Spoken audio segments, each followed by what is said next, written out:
So, my friend, I want to ask you, have you been listening to some of my podcasts for a while and identified for yourself all the areas that you feel your business could be better in? Maybe you just are so busy you haven't yet mastered the working as much as you like bit. Or maybe you're just not bringing in the money, like you're struggling with the income, or it's just not enough. Well, it's time for us to have a conversation. In the show notes, there is a link to my Evolution call.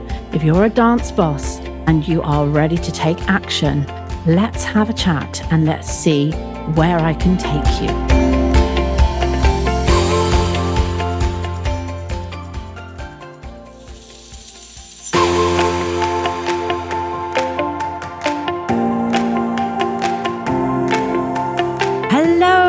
Welcome, lovelies, to the Ultimate Dance Business Podcast. My name is Deborah Laws, the dance business expert. My passion is to help you turn your passion into profit while guiding you to work less and earn more. I'm super excited to share interviews with you that I know will inspire and motivate you in your schools, as well as my solo shows where I shall be sharing some great tips and strategies. So if you love the show, please do remember to review, subscribe, and share it with your fellow dance boss friends. So let's get stuck into the business of dance. Guys, I'm so excited for you today. We have got the amazing Tim that has joined us that is going to talk about a topic that we have never actually spoken about before. But before we go on to that, Tim, hello, and thank you for joining me. Hello, Deborah, and hello, everyone watching. Nice to see you. Thank you so much for the invite. So good to be here. You're very well. It's going to be a pleasure. And I know it's going to be a fun episode as well. We've already been having a little chat. We've already had a few giggles. So sit back, folks. I think you're going to really enjoy this episode. So Tim, let me just start by asking you to kind of introduce yourself, because I would hate to not do a great job. I'm sure you'll do a much better job than I like that. I'm going to remember that tactic when I'm interviewing people. I love that because I always forget. They tell me all the things about them and I'm trying to remember while I'm saying it. So I should be able to remember what I've done, right? So it's Tim. I'm Tim Beynon. I run a dance business, martial arts business. We have about 2,500 members, just over. We've just crossed 2,500 members across southwest of the UK, from sort of Gloucestershire down to the south coast, London across to Bristol, just past Bristol. And I also coach business owners as well. I coach and work with owners of dance, gymnastics, martial arts businesses to enjoy more money, time, and freedom by learning how to grow and franchise their business. And interestingly, you've reached out, Deborah, on the franchising side. I think you said you've not talked about that maybe with your audience a little bit. So I've jumped on today, if you're watching us, to give you just my experience, what I've done, what I've figured out, all the mistakes I've made on how to franchise my business out. So really excited to talk about it. Yeah, absolutely. And that is kind of going to be the topic for today, is all around franchising. And this is really interesting because this comes up sometimes when I am talking to clients, particularly one-to-one, and they say, and I've got this idea and I'd love to do this. I might like to franchise this idea that I've got. Now, I'm not a franchise expert, so I am kind of would then always pass them forward to somebody else, but I have been a franchisee. And so I have a little bit of experience, but not enough to actually, guide and in dance. Is that, Deborah? Is that in dance? So you've been a franchisee?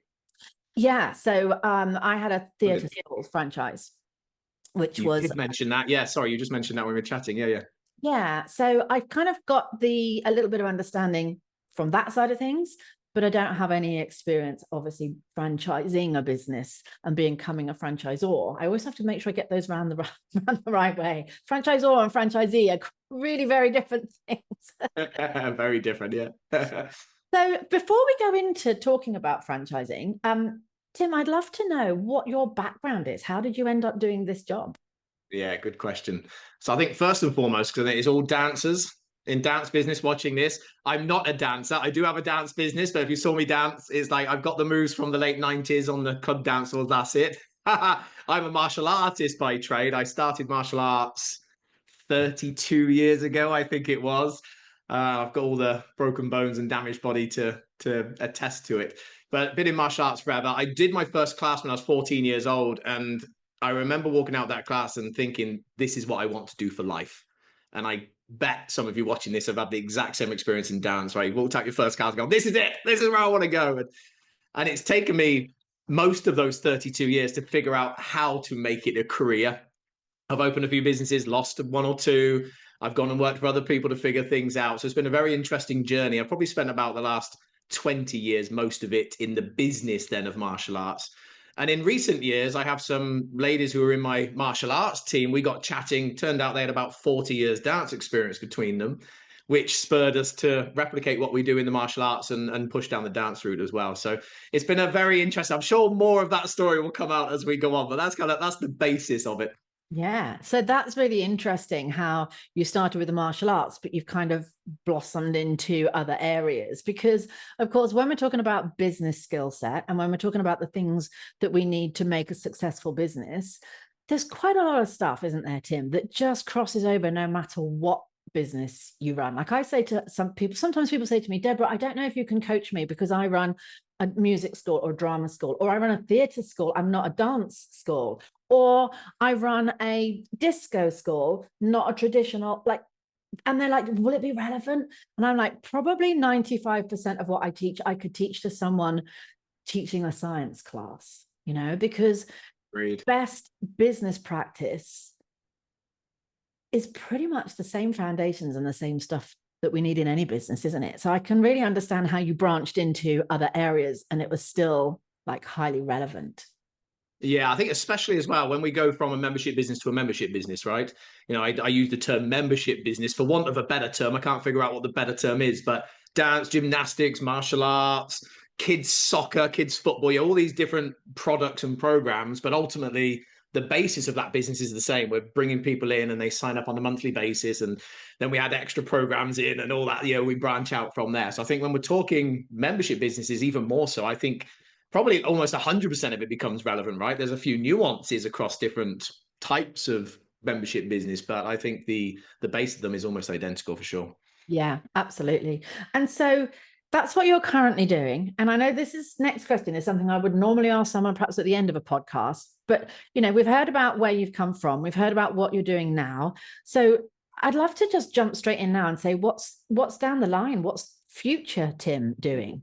My favorite conversation, this one. Thanks, Deborah. I love it. So, oh my goodness, I'm a big dreamer, right? I'm sure people watching this, if you're watching this, you clearly have a dance business, want to build a dance business. So you're probably like me. I think I'm in good company. I think we've all got amazing creative minds and we can envision the future. And I spend a lot of my time, contrary to people always tell us, we've got to live in the present all the time. I love hanging out in the future too. I thoroughly enjoy being there. I coach my team always, and we say every time we meet, it's like I always take them into the future as well. Like virtually, I never ever have a meeting with any team member, any franchisee without transporting them 6, 12, 18, 24 months into the future as well. It's so important and so powerful. So where we're going, this is big, Deborah, you're going to love this. So this is a vision and a mission that came kind of really through my heart and soul recently. I like to meditate. I love sitting quiet. And one of the parts of that I love is always asking for what's next. I'm always just saying, guide me, show me where to go, whatever your belief system. But I always say, like, guide me, show me where to go. What's next? What's the vision? What's the mission? Why am I here? What do I need to do now? Who do I need to hang out with? Where do I need to go? And I've been getting this really resounding, massive vision flash up multiple times. And now I've just rooted it in. And it's 100,000 members across the UK. So we're on 2,500. So we've got a 40x. But doing the math, if we grow by 50% a year, we grew by 100% last year. We're on track to grow by 50% this year. And if we grow by 50% a year, we hit it by 2034. 100,000 members. Isn't that wild? It still feels a bit wacky for me to say it out loud. I get how weird and wild that is. But it feels real to me and I'm excited for it. And the team are fired towards it. And that will be us over the whole of the UK with our brand for kickboxing and dance eventually. And possibly yoga. I'm keen to open a yoga brand as well. That's another story for another time. Amazing. I mean, I'm just loving all of this because this sings to my heart as well. And, one of the things that some people might be aware of that are listening is that, I had a 5-year vision and a 5-year manifesting period. And I use the word manifesting lightly because I don't believe in manifesting in terms of just sit and hope. I believe in manifesting in terms of decide what you want and then work out how you're going to do it. Like, what are the actual actionable steps that you then need to take for that thing to manifest? But for those that are listening, people probably know that I've recently, moved to a new country, living in the south of France, and it's not one of those things that just happens overnight. It's taken a lot of very similar processes to what it sounds like you do, Tim. A lot of really visioning, what does my future look like? What is Deborah Laws doing in 5 years' time? What does the house look like that she's living in? What's the weather like? What's the social life? Where are the friends? What does the vibe feel like when I wake up? Like, all of those are things that I've worked on. Like, I've thought it, I've dreamt it, I've tested it, I've tried it, worked up. And then gone and worked your backside off to make it happen, right? Absolutely, yeah. And I think that's so important that we don't just become dreamers, but we dream it first. Like, it's got to start with that, hasn't it? And then I couldn't agree more. Once that dream is there, then it's all about, okay, so now what are the steps? What are the steps to get there? And that's obviously what you've done to get to where you are. Love that. So powerful what you just said. I totally agree with every single word you just said. It's brilliant. And so I would love to know for you, Tim, this is getting very nosy now, but I'm sure my listeners would as love nosy as you like. I'm happy. We don't get to brag that much about our business, right? I love it when someone actually wants to know. So you ask whatever you like. Okay, so we've got the 2,500 members now. We want to get to 1,000 members, and you've even got the timestamp and when that's going to happen by. So what is your, like, in it? I mean, I know there's a lot of stuff, but if we kind of put it down to 4 or 5 bullet point things, what are the things that, having dreamt it, visioned it, meditated on it, you know where you want to get to, it's absolutely going to happen. You have full self-belief. But what are the action steps that have to happen now to get you there? Oh, good one. And it's interesting because I think you'll know this as well, that to go from 2,500, because we'll turn over maybe 2.2, 2.4 million this year, somewhere around that sort of mark. When we go to 100,000 members, we're going to turn over 80, 90, maybe even 100 million in a year. So the first answer I'll give you, I don't know what a lot of that looks like. Yeah, we're gonna have whole departments I don't even know what they're called right now in the business as it expands, right? But in terms of what we need to do, it's a really good question. So I'm very aware of what the next kind of year or two looks like, but I don't think I've got a funny thing in my team. I won't swear because I'm a bit of a potty mouth sometimes, but I say logistics. Whenever I talk to my team about where we're going and what we're going to do, obviously some people's brains like to go, yeah, but we need to do ABC and figure out like this first step. My answer is always screw logistics. I'll figure logistics out later. Let's just get this thing in motion and get it moving. So I think probably the first thing I'd say is more that psychological, emotional, is actually get it moving. I've been mentored by some amazing human beings, and I find the more successful someone is, and define success however you want, but they're just rocking life in the way they want to, they just take action quick. Like, there's no hesitation. I've been in meetings with really high level people before, and we have a thought, and then action has taken 60 seconds later. We've literally made movement on the thing. Like, we've made a quick call, we've sent the message, and something's off and running. So I think the first one I'd say is that, Deborah. Secondly, and I talk to my clients about this a lot, is building a relentless front end machine, I call it. I think what we must do, it depends what your goals are. Some people watching this will want to just have maybe, I say just, but want to have maybe a couple of 100 members, and it earns them 60, 70, 80, 90 grand a year, and they're content. And that's all they want out of their business. And that's great. I'm a bit of a growth addict. I love expansion and evolution. I love who I get to become. And in response to that, I just love the whole thing. And so I think even if you do want to get to 200 and maintain as the example, or whether you want to keep growing and expanding from there, the front end is absolutely critical. And I was blessed years ago to have a mentor of mine who said a phrase, and I've kind of changed it to suit me, is there is not a problem in your business or your schedule that can't be solved with enough new students through the front door each month. And he said it slightly different. I've kind of changed that to suit my business. There's not a problem in your business or your schedule that can't be solved with enough new students through the front door each month.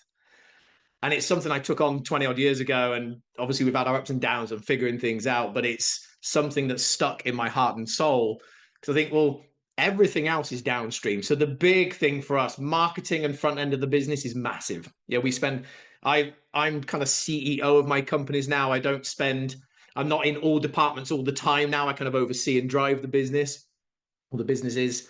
But where I do find myself dipping back in just through habit is marketing and front end, just making sure we're consistently never ever dropping this front end, because we got 2,500 members. We've got a quit rate of sort of 6.5% across all of our locations. So we're losing, what's the math on that? Well, we're not far off 200 a month dropping out. That's just how these things work, right? I know some of you will have much better quit rates than that. If you've got a 2, 3, 4% quit rate, amazing, well done. Obviously, as it expands, it's hard. It's really hard to maintain that when we've got 115, 16 locations we teach in now. So, we've got lots of different people teaching. So obviously the quit rate tends to go up a little bit. And so we're always going to lose like 170, 180 in a given month anyway. So that front end becomes absolutely critical. The other area I'm really focusing on, Deborah, is the franchising. And I think we're going to talk a little bit more about that in a mo. And it's one of the main reasons I did franchise, is because I want to work with business-minded people. I don't just want to be working with employee-minded people. And an employee can be amazing and they can have an incredible mindset towards your business, but it's never quite as consistent as a business owner. So that was one of the main reasons I franchised. So big focus for me now is a lot of time and energy building our franchise team and network. We've got 17 franchisees at the moment. Big ambition now is to keep building that team. I want to get at least another 7 or 8 joined in this year before the year's over. Next year, we want to put at least another 10 franchisees into the team as well, and keep expanding that team, because ultimately they're the ones that will go out, build their business, do the work, and take us to 100,000. I'm not sure if that was 5, when I get to like 3 or 4. Is that good? Is there some stuff in there for you? I think you've given loads of gold there. We've kind of really understood the process. It's certainly in terms of the basic model of how you can get there, absolutely, for sure. And it's that kind of compound effect, isn't it?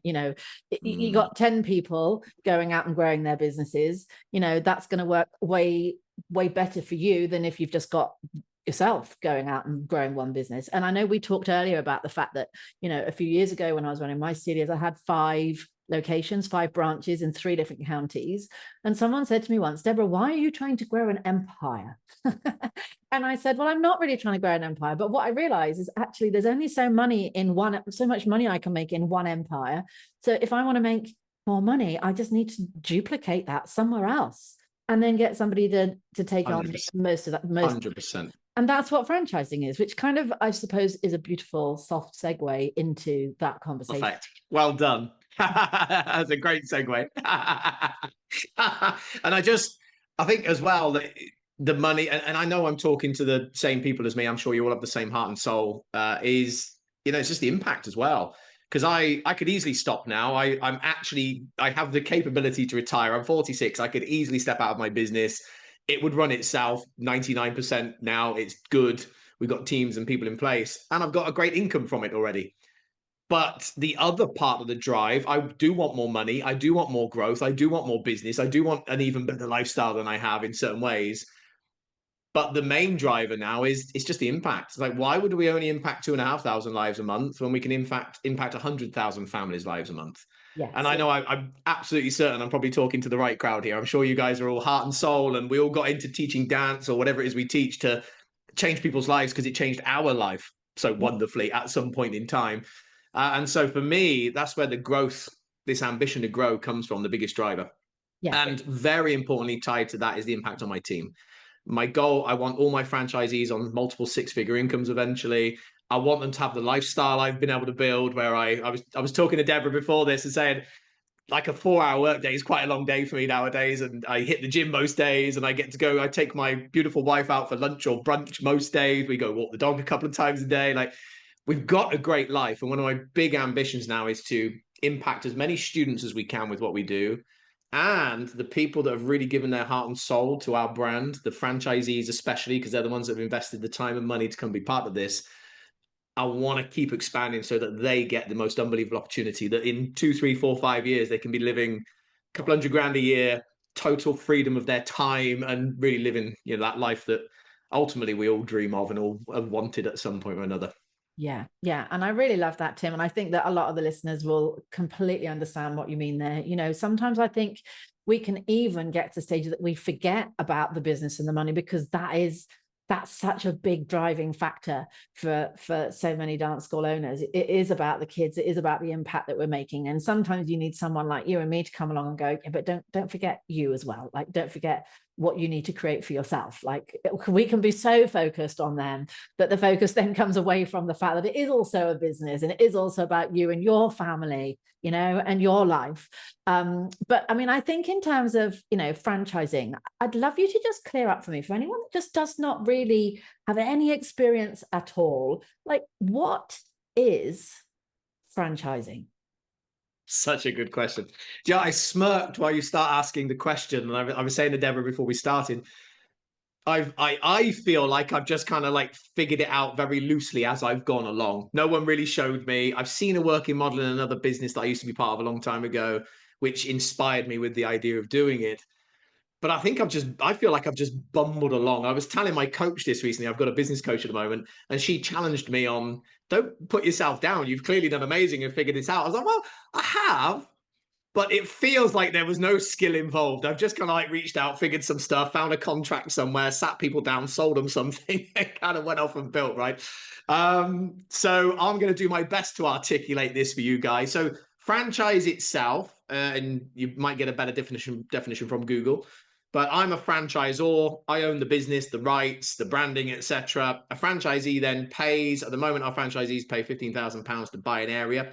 We give them, with their area, we give them what we call 10 units. And a unit is a sort of certain population of a town. So they get a nice area, big enough for them to go and earn well over £100,000 if they, once they open all their classes in that area. And then they use our systems, our software, our processes, our branding, etc., to go and build their own business in that franchise area. And of course, they're protected legally. You know, not even I'm allowed to go in. I can't even go into their territory and open a class. You know, just like a Subway, just like a McDonald's, just like, you know, all these wonderful franchises out there. That's it in a nutshell. Does that give you a good indication there, Deborah? Yeah, absolutely. And so I guess for somebody that is thinking about possibly buying into a franchise, I mean, you've just mentioned all the things that you get when you're a franchisee, but I guess what you're really buying is a tried and tested, reputable brand. Yes. That means it's a lot easier for you to build the business because someone's already done the groundwork, the business foundations, building the systems, you know, building the reputation. You know, I don't think that enough can be said about how much the reputation of a national brand helps you to build your own business. 100%. I think the other thing I didn't mention there as well, and you'll know this, Deborah, is the mentorship. I think I think the mentorship alongside the proven system, it's those two things. And business stats are really interesting to me. I cite this statistic to my team all the time, and I'm sure you've probably heard it. For all the businesses that start and open today, 80% of them are out of business in 5 years. 96% are out of business in 10. So if 100 businesses start in the UK today, only 4 exist in 10 years. It's insane. And the reason, I think my best guess is that probably 95% of the ones that shut because of the psychology and limitations of the business owner. Business owners are notoriously terrible at becoming the bottleneck in their business. In the early days, we can build and we think we're great because it's all based on our work ethic. So as long as you've got work ethic and you've got a decent brain, you can kind of just go and do the basics, right? You do it well and you get to a point, and then we think we're amazing. And then we start to scale it up a little bit. And then we're faced with all these other challenges that we don't have skill sets for, like dealing with team members and all these other challenges and things. And then we're spread into 1,000 different departments and all these challenges coming at us and all these questions. And then we get decision fatigue because everyone wants our decision input on everything. And that's a much different beast to build. And ultimately, very often then the insecurities and the doubts and the fears of the business owner start coming up and start causing real problems for that business. And I think one of the things that my franchisees get, and anyone buying a franchise, is you get someone who's trod that whole path. You know, I haven't trod the whole path. I'm still treading my path, but I'm way ahead. We've just had a lady buy a franchise from us about 2 weeks ago.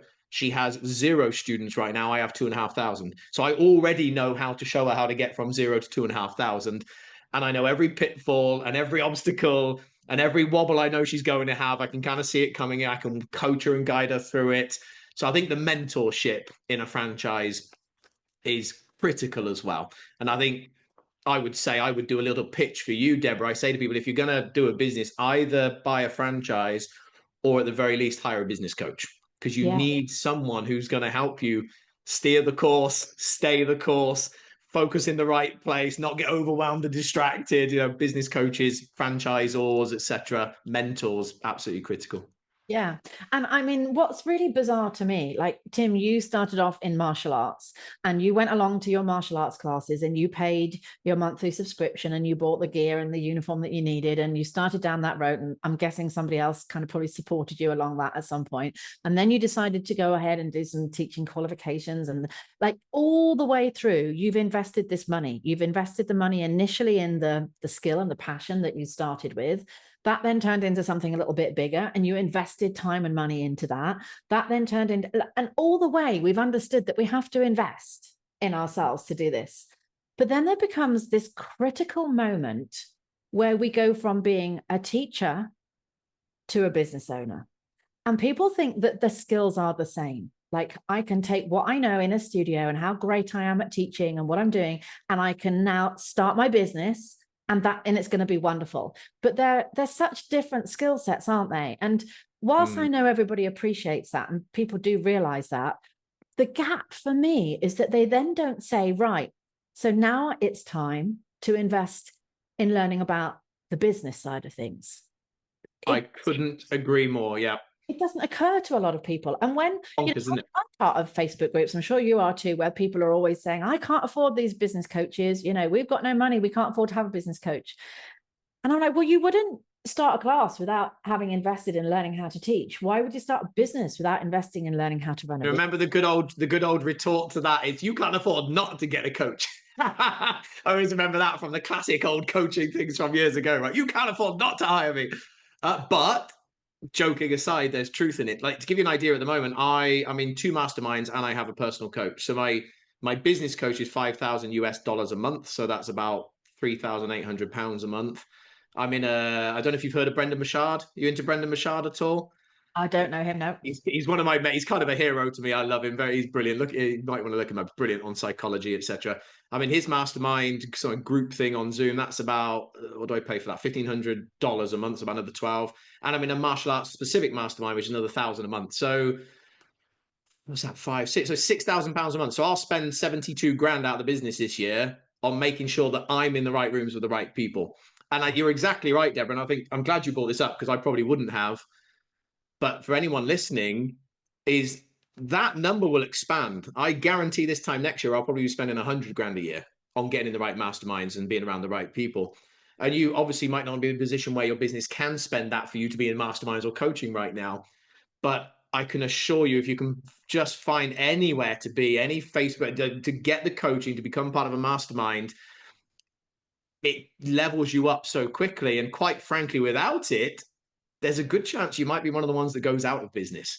So I think the power in someone who's climbed the mountain already, you know, that age-old cliched to death metaphor, is like they've climbed the mountain. They can look back down and say, oh no, watch it. There's a drop off there. Don't go that way, come this way. And it's the unbelievable power in that. And they hold you to account. And if you get the right coach, you respect and admire them. So you want to show up for them.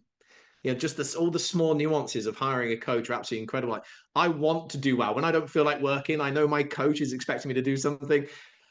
I'm going to get up and get it done because I want to impress my coach. I don't want to jump back on that next call not having done the thing and not having grown and expanded. So I think you're exactly right, Deborah. And I would say to anyone on here, if you take nothing else, even though we're talking about franchising today, if you take nothing else from this, please lay strong consideration to hiring Deborah, hiring a coach, joining a mastermind, whoever it is. It might not be Deborah, but go and find someone who can hold your hand and show you the systems and structures and the mindset to get there.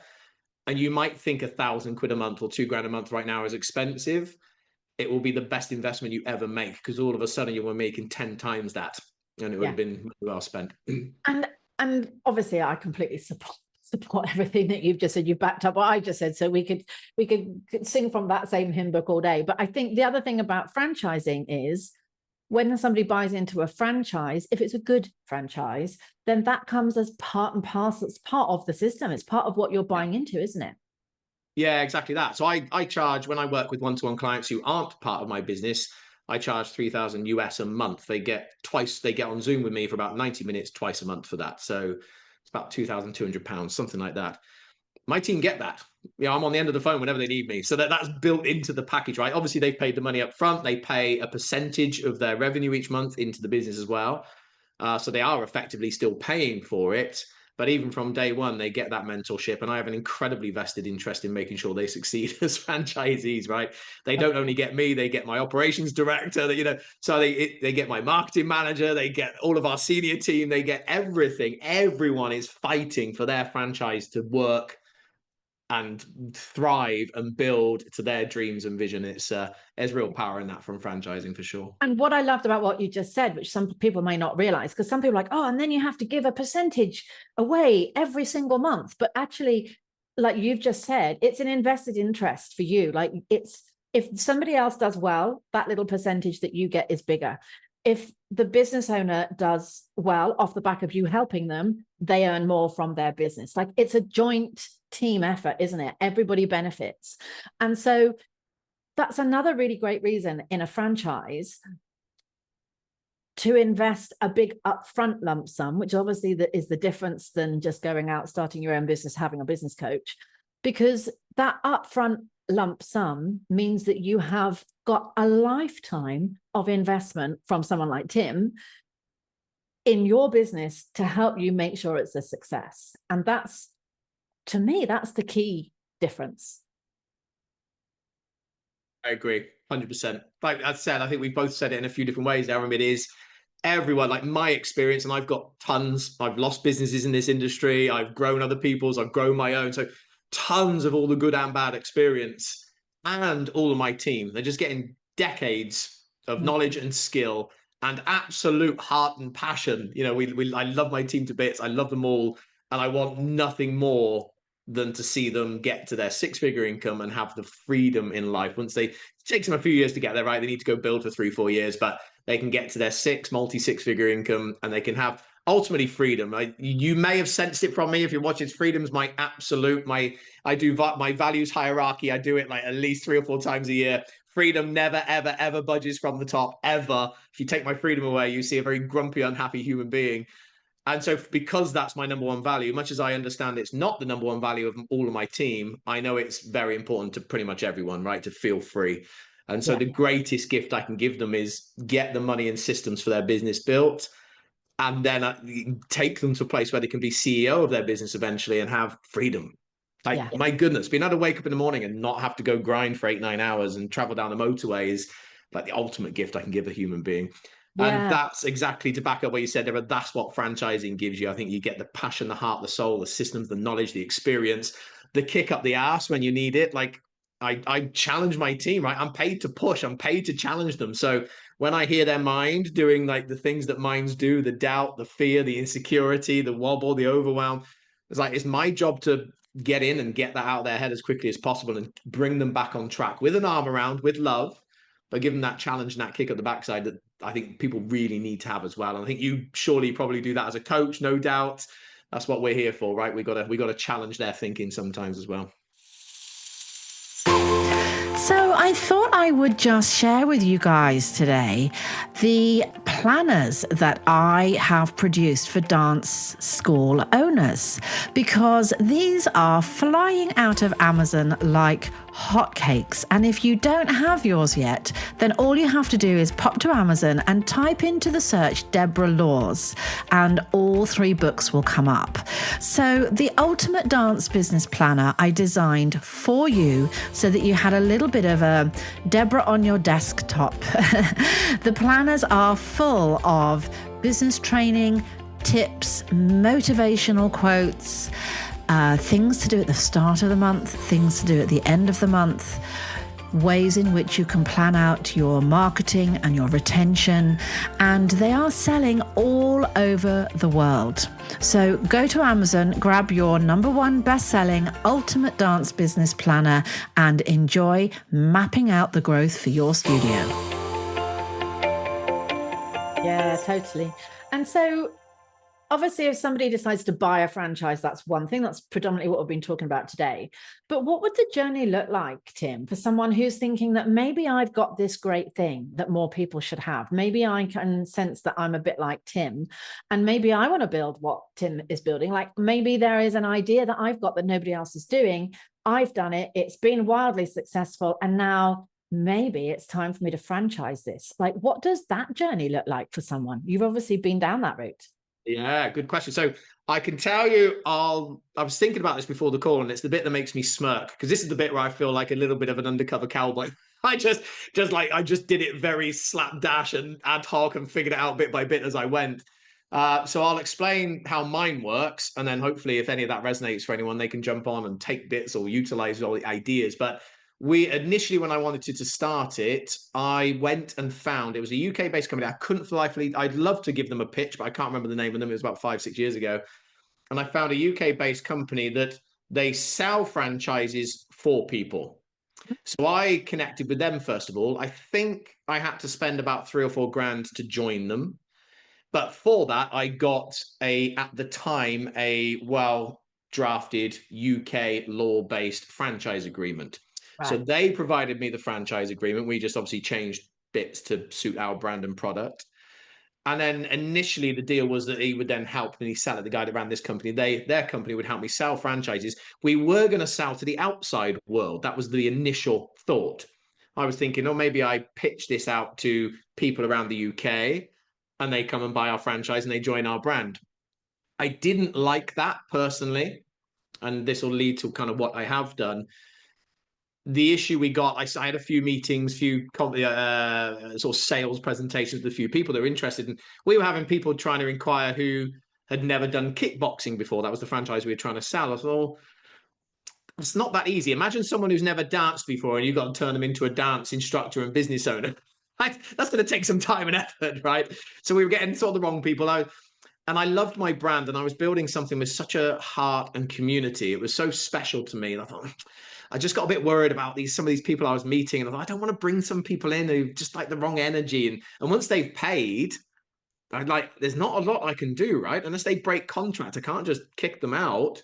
So I was a bit worried about tying myself legally to people I didn't really know. So what I decided to do in the end was sell it internally. So we have an instructor training program. Students join as a student, of course. We select students from our student body to come and join our instructor training program.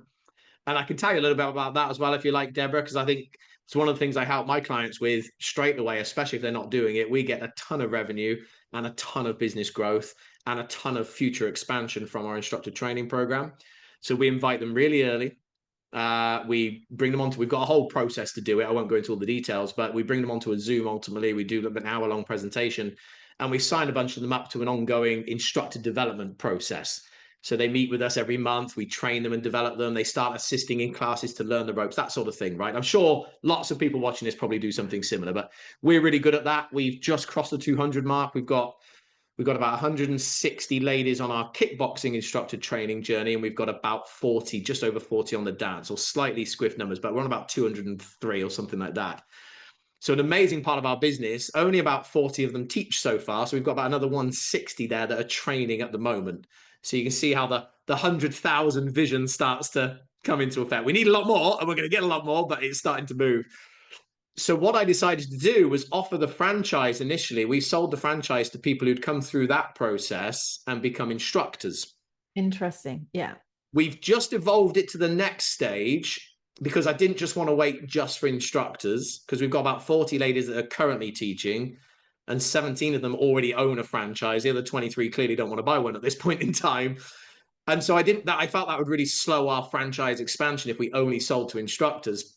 So we have just gone out recently, and we've accomplished it. We've now sold franchises to students.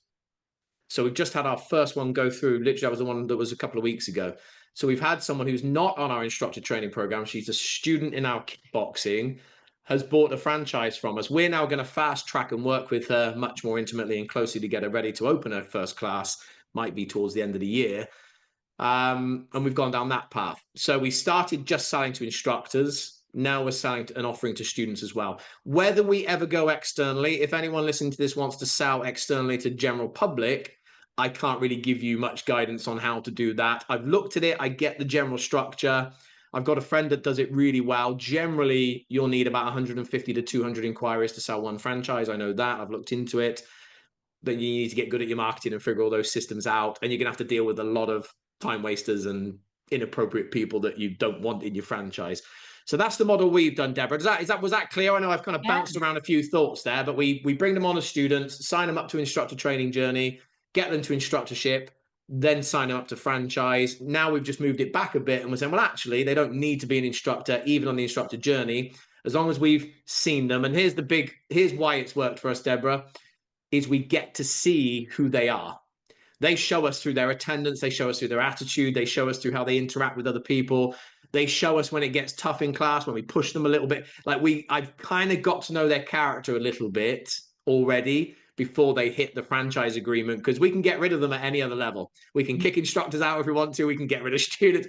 Franchisees, we can't get rid of them so easy. So we've got to get the right people.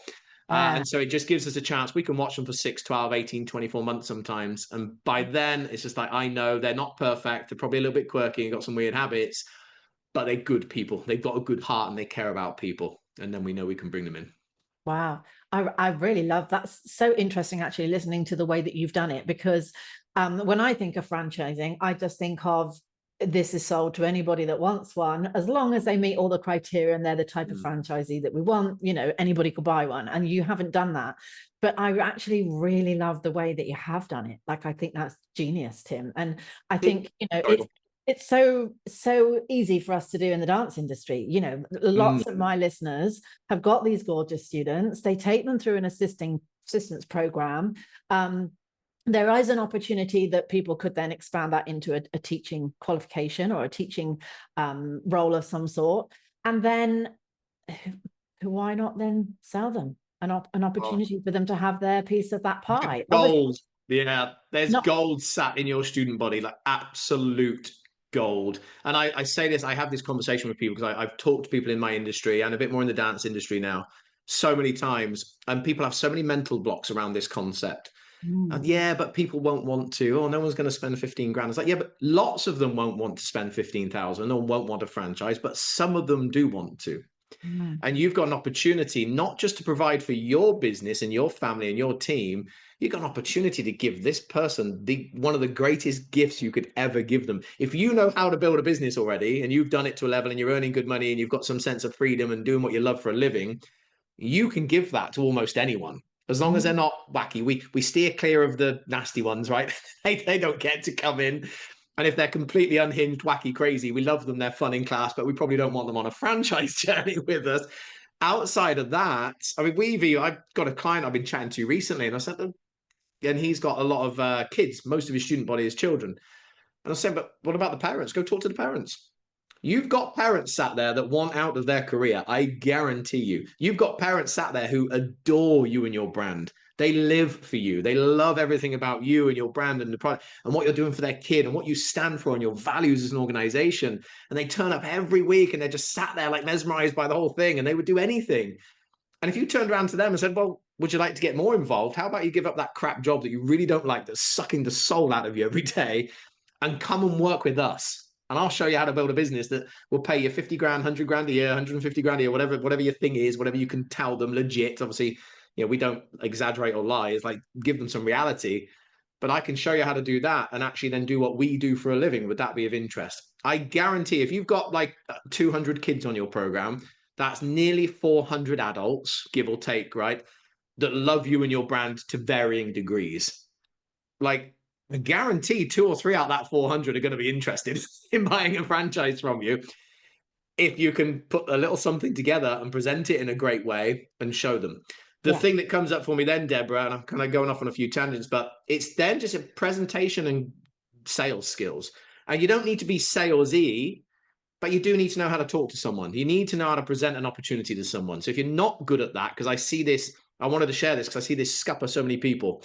They just get stuck in it. Oh, I couldn't do that. And oh my goodness, how could I get someone to buy something at that price or whatever? Well, firstly, you don't have to charge 15,000. If you don't feel comfortable, charge them 5. So, but I recommend charge good money because it's worth it. Secondly, just go and learn. Just go and do a little bit of training. Put yourself through an online course. Just figure it out.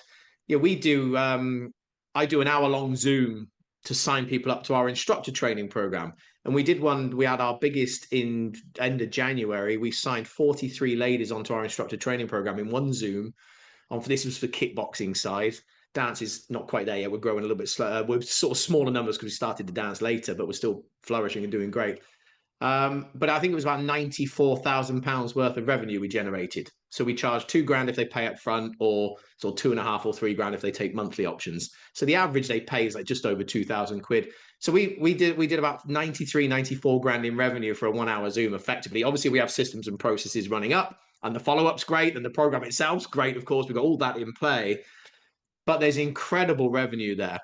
But if I hadn't learned how to stand in front of someone and say, this is really cool for this reason, this reason, this reason, do you want to buy it? Because there are certain ways to do that and certain ways not to. If I hadn't learned that little key piece, we absolutely wouldn't have achieved that.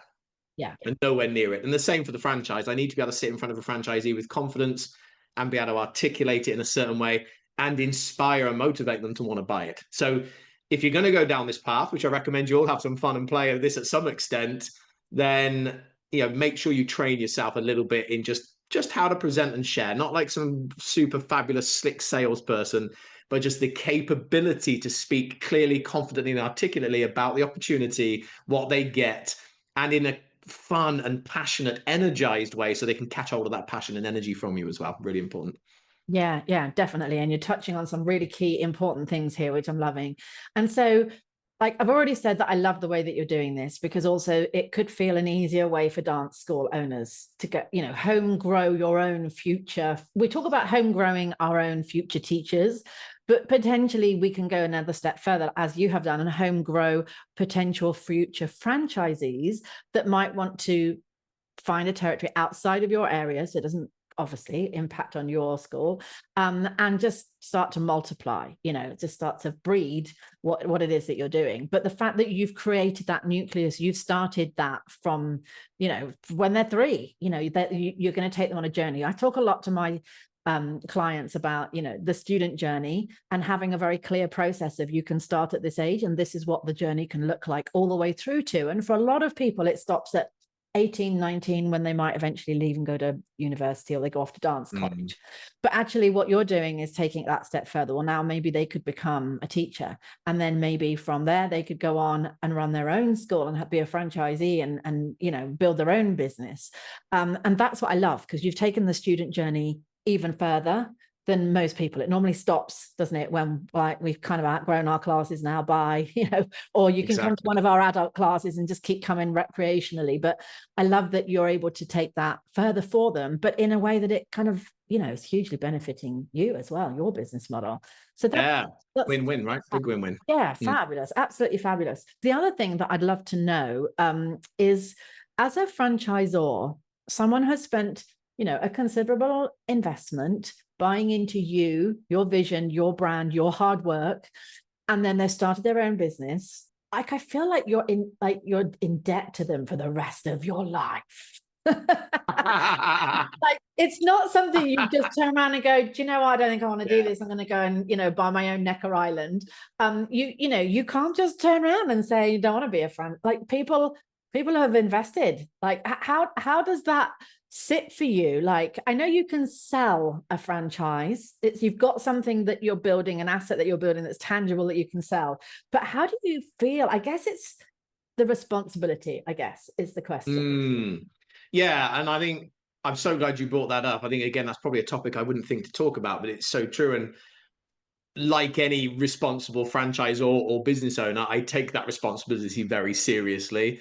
I think I never look at it in any negative state. It never feels heavy, because I'm so passionate about them doing well that I'm sort of more on that side of the fence, right? I'm over here in passion world, excitedly helping them build their business, rather than over here feeling, oh my goodness, that's a lot of responsibility. That's heavy. I do slip into this sometimes. You know, if someone's struggling, I'm like, oh, I feel that stress. You know, if someone buys a franchise and their first launch doesn't go very well, they launch their first club and it doesn't go great, I'm like, oh, I feel the stress and strain of that because I'm desperate for them to do well. And especially their first launch because they've just spent £15,000 and they're all excited, and then their first class doesn't go off well. That's nerve-wracking. So I do feel that responsibility. I think for me, the long-term vision, I do the sort of high-level mentoring of the franchisees. That's the main role I have in the organization. I think where I know I'm taking it, I'm always looking 12, 24, 36 months in front. I'm always looking at where it's going, what systems and people we have to build out. And I'm very blessed because now I have franchisees coming through. It's the same with the instructors now. I've just now, after 32 years of kickboxing, I'm 46. My body's I've got a back issue. I've got busted up knees. I've got busted elbows, shoulders. Martial arts can be very bad on the body, and I've damaged the living daylights out of it. So I've just pulled back from the teaching side now. I used to just teach the instructors. I don't even do that now because I've had amazing people elevate through the process who, quite frankly, can actually do a better job now of teaching. I know more than them about the curriculum and syllabus and the kickboxing side, but they're more capable and more passionate and more involved to be able to step up and deliver at a level that I would struggle to operate at that level now. And I see the same unfolding in the franchise team as well. So there are franchisees now that are elevating, and my top 2 or 3 franchisees, I'm already looking at them and watching and go, I think I can now mentor you 2 or 3 into a senior franchise role where I cut you in the business. And you guys now you can take some of the work that I do. Because ultimately, we've got 17 franchisees. That's already pretty busy for me. Yeah, we will hopefully be, by the end of next year, I'm hoping to be on sort of 30. That's going to be a big requirement on my time and energy if I've got 30 people coming to me. So I will need to build that infrastructure of more senior team then.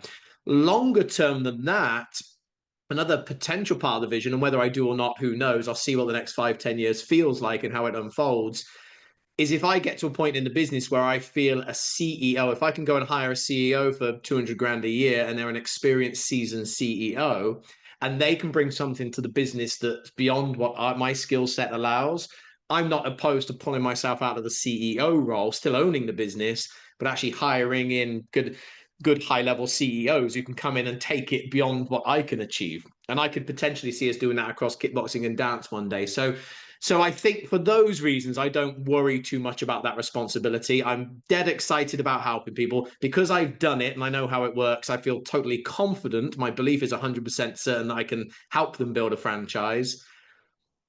And I slip in occasionally to this stress and strain when it's not going well for them. Of course, I feel that in my heart and soul and I desperately want to help them.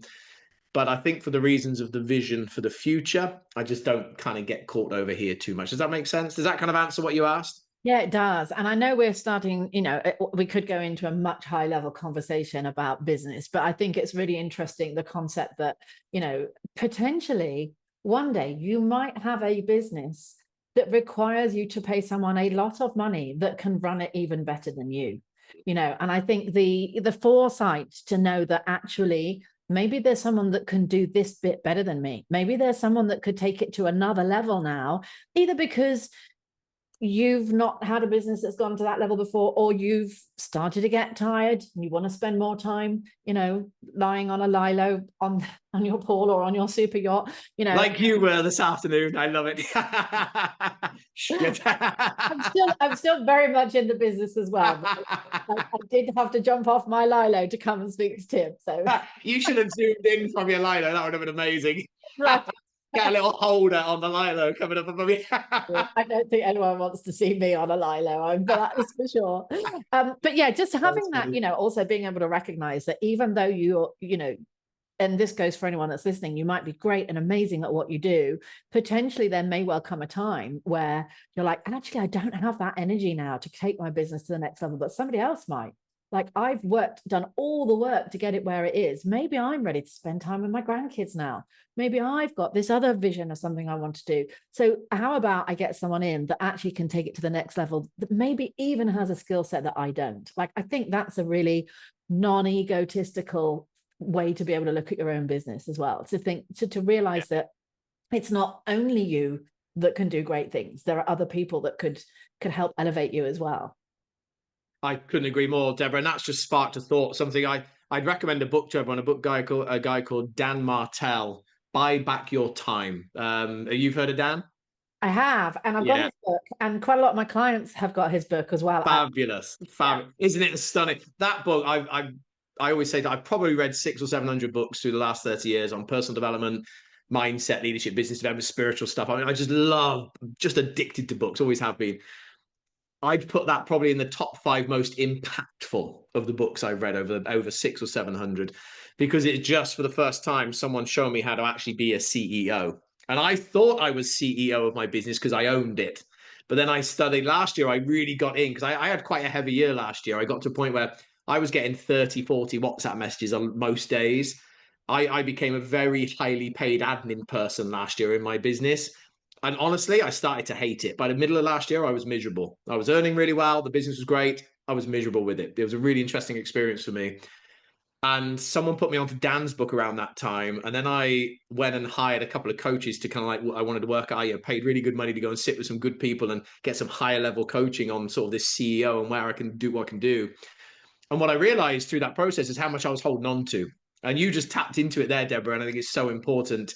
Dan talks about something called the replacement ladder.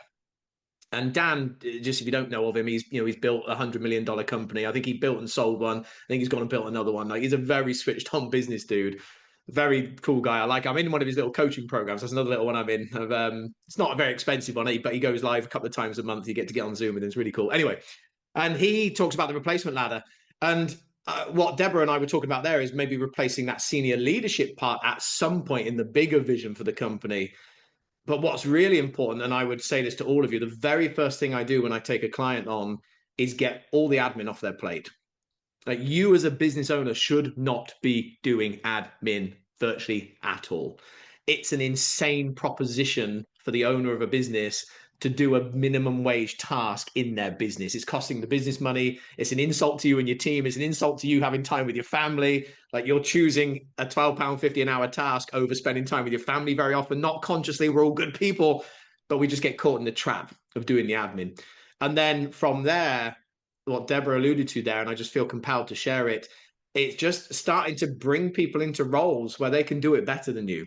And we struggle with it because our belief is they won't do it better than us. Our belief is, oh, it's just quicker and easier if I get it done.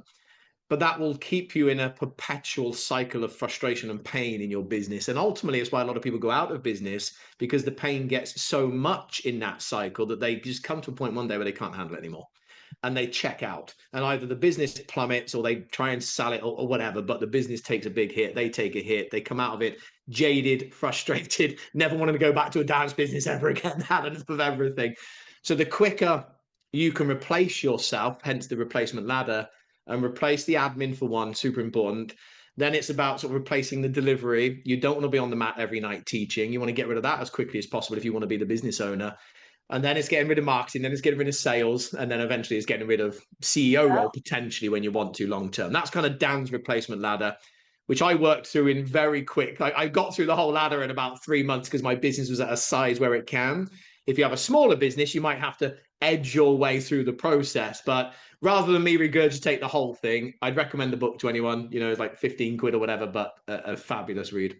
Yeah. And that's, funnily enough, kind of leads me to wrapping up slowly now, because I'm having so much fun. I know. But people are in their cars, and I had someone that said to me the other day, Deborah, I listened to your podcast. She said, and sometimes I pull up, because she listens to it on the way back from the studio. So I pull up outside, and then my husband's like, why were you sat on the drive for 25 minutes? Like, because I love that commitment. Love it. I needed to listen to the rest before I got out the car. So I'm very aware there are people sat outside their houses. It's 10:30 at night. I hope so. I hope they've enjoyed this and got something from it for sure. And it's time for them to go in. So we will be wrapping up now, although we perhaps maybe have to do another one. Like, we could carry on. I'd love to. Anytime. It'd be a pleasure. But what I love to do at the end, just for some fun, is to throw some really daft quick fire questions at you. And you've just fire away. You've actually just answered one of them, which is, what is your favorite business book? So I guess that's one of your top 5. But do you want to throw another one at us? Oh, crikey. Business books. My mind's drawn a blank. Buy Back Your Time by Dan Martell, 100%. Yeah. I just think in business books, I probably don't read a lot of business books, probably sort of more psychology and money and finance. So I'd put Tony Robbins' finance books in there. He's written 3 of them now, I believe. If you want to understand how to invest and look after your money, Dan Sullivan's good. I tell you what, actually, really like Ken Blanchard, the 1 Minute Manager series.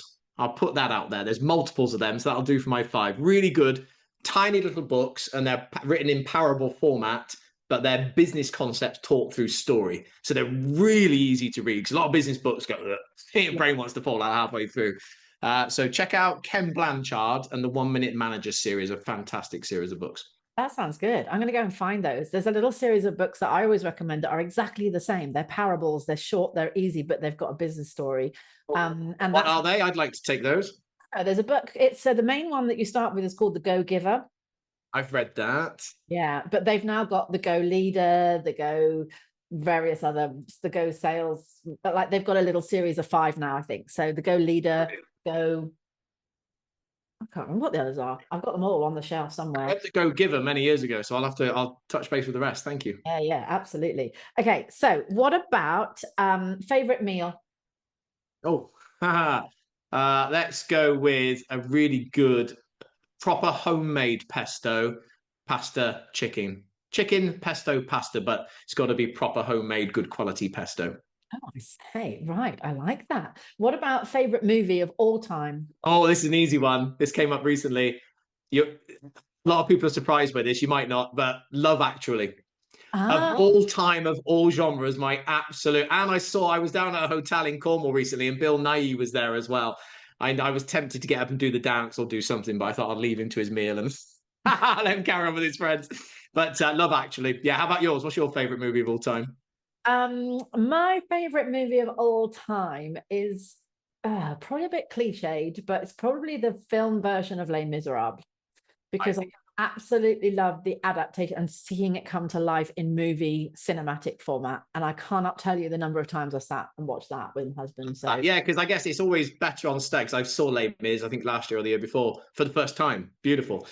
But I guess there's things they can do in film they can't do on stage, right? So it flips both ways. So yeah, I get that. You know, in the theatre, there's so much that is left to your imagination to fill in all the blanks. So to actually see it cinematically, for me, was just absolutely magical.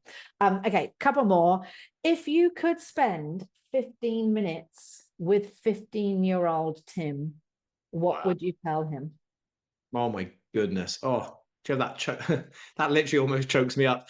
I can see, I was quite depressed and unhappy at 15. I was very angry with the world, and I felt hard done by for various reasons. And I suffered sort of contemplating life at 15 years old. Honestly, it was I didn't have a particularly difficult upbringing, but just, how kids see the world. And I went to, have you heard of something called the Hoffman process?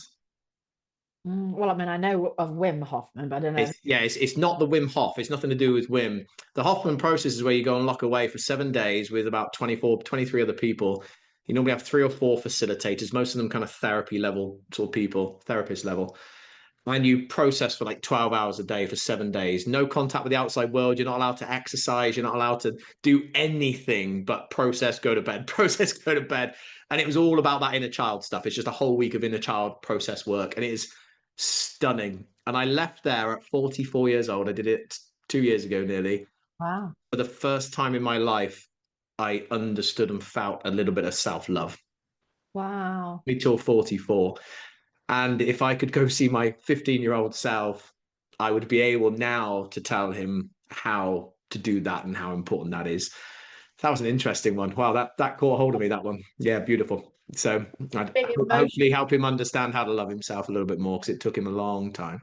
Yeah. Oh, what a beautiful process to go through. And yeah, it's so interesting though. But at the same time, do you ever look back? We're going, oh my God, we're going off on a tangent now. So I'm not going to let this. I love tangents, Deborah. You probably got my gist. Do you not think though that, it's a fun question. What would you tell 15-year-old self? But actually 15-year-old self has got to go through the life that we live. I feel like there's a reason. You've got to trust the process of what your life's going to be that's ahead of you. And it's not meant to be easy, is it? Like, if we could go back and give ourselves all the advice that we know now to stop ourselves going through any hardships, where's the involvement? Wouldn't be who we are, right? Tony Robbins always says it, doesn't he? I love Tony, and I'm sure he didn't evolve the thought, but he always says it. And he says, what if life was happening for you and not to you? And I love that statement, and I love that question. And it's hard, and I know it's so hard when people go through tough things and seemingly completely unfair, and they are very often for people. I choose to more align with what you're hinting at there. Like, what if it's all happened for me? What if the really shit, tough, difficult bits? Because even if we just bring it back to something a little bit more objective than feeling unlovable as a 15-year-old and making myself cry. But I think I lost a business 15 years ago. I had a martial arts business, lost it. I walked away with nearly £100,000 worth of debt. I lost my marriage, my car, my home, everything. Lost the whole lot, right? Did it proper. No half-assed failing at business. It was a full-on execution. Smashed it. My God, what that taught me. Yeah. And where it's put me in life, and the wife and children I have, like everything that's come from that point. And it was a tough couple of years.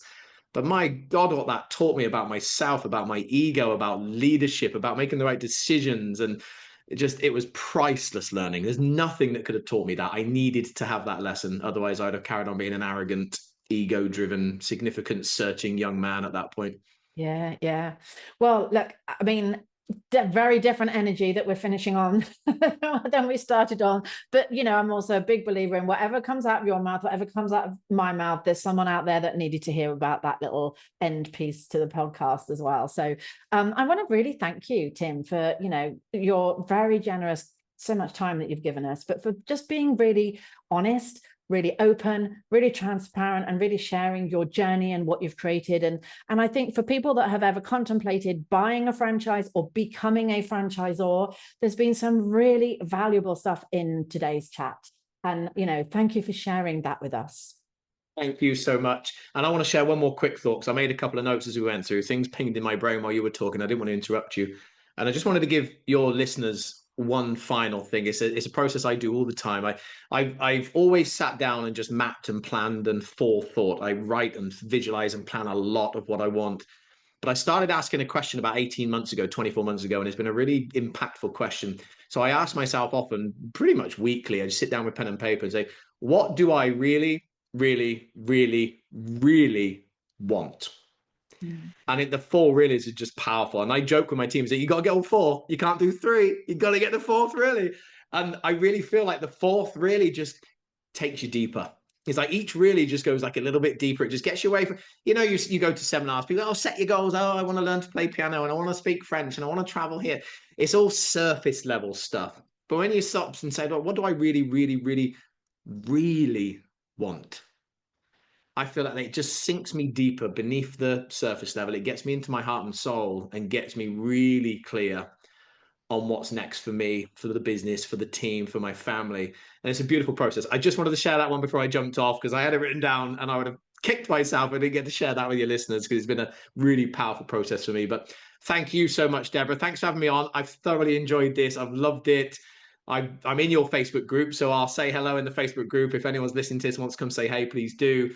And I think you've built an amazing community. I love what you're doing. I love your branding. I love the community you've built. And I've no doubt ladies, or I say ladies, I'm assuming dance instructor industry is mostly ladies, right? So I love the way ladies that come and work with you. I'm sure, they're incredibly well off for the experience. Thank you so much, Tim. Thank you for that last little gem as well. And of course, we're going to pop into the show notes links if you want to go and find him. You don't have to search him out. Just check out the show notes and you can go and track him down and do a bit of stalking and follow him, because as you can see, beautiful energy, everybody. Thank you. Stalk me. Thank you so much. Thank you so much for listening, everybody. And we'll see you all soon.